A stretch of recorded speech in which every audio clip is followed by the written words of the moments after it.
ঝাড়খণ্ডের পাঞ্চেত ও মাইথন জলাধার থেকে নাগাড়ে জল ছাড়া হচ্ছে। 35,000 কিউসেক হারে জল ছাড়া হয়েছে এবং সেই জল এসে পৌঁছায় দুর্গাপুর ব্যারেজে।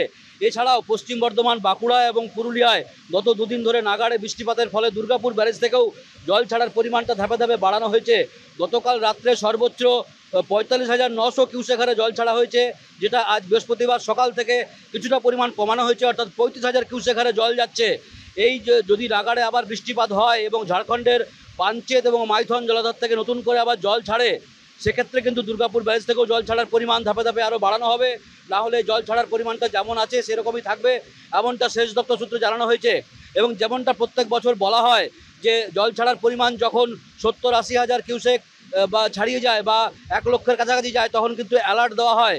সেক্ষেত্রে পূর্ব বর্ধমান, হুগলি এবং হাওড়ার একাংশ নদী তীরবর্তী এলাকা নতুন করে প্লাবিত হওয়ার সম্ভাবনা থাকে। এখনই বর্ষার শুরুতেই কিন্তু এই 45,000 কিউসেক হারে জল ছাড়া হচ্ছে। এরপরে কিন্তু আবার যখন বৃষ্টি হবে তখন কিন্তু এই জল ছাড়ার পরিমাণটা আরও ধাপে ধাপে বাড়ানো হবে, এমনটাই সেচ দপ্তর সূত্রে বলা হচ্ছে।